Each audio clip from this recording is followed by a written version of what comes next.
Joining me now from London is Marcus Papadopoulos. He's a historian, analyst, and author specializing in Russia and the former Soviet Union. Marcus, give me your take on this attack. What stands out to you? Well, before we pass judgment as to who is responsible for what is one of the most appalling of terrorist activities that the 21st century has seen thus far, it is only prudent that we wait for the Russian government to investigate the matter and to reveal its findings.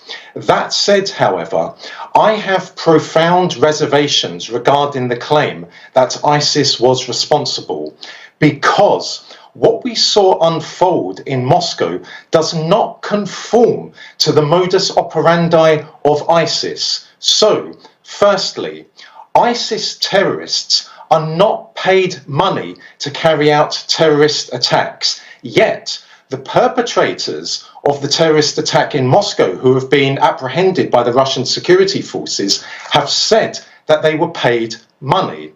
And secondly, ISIS terrorists go to a location to carry out a terrorist attack, and they go there with the intention of dying, either in battle with security forces or by committing suicide. Why? Because they are extremists, they are fanatics, they are mentally ill, and they believe that by dying they will achieve martyrdom. Yet, the perpetrators of the terrorist attack in Moscow attempted to flee the scene and attempted to make their way to Ukraine. So that is why what we saw in Moscow does not conform to the modus operandi of ISIS. Furthermore, only a few days ago, Victoria Nuland, the Under-Secretary of State at the US State Department, threatened Russia with asymmetrical warfare and said that Vladimir Putin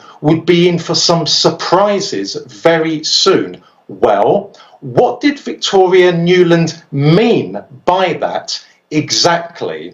So, whilst it is still early days, again, I have very serious reservations regarding whether ISIS is responsible. And on top of that, anyone can set up a social media account purporting to be, in this case, ISIS, and then claim that they are responsible for the attack in Moscow.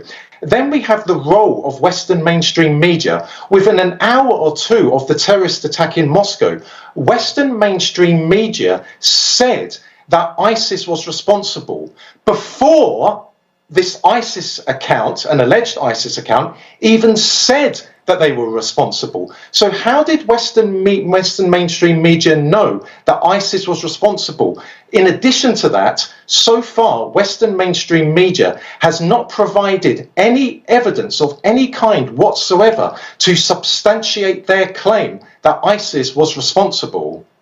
Marcus, to your point, ISIS did claim responsibility for a deadly suicide bombing in Kabul that happened at the Russian embassy in 2022. And as you mentioned, it was a deadly suicide attack.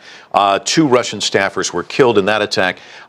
So to your point about that, it is still early. We do know that the 4 gunmen are in custody. But given their ability to get in and out, can you talk to us about the sophistication of this attack?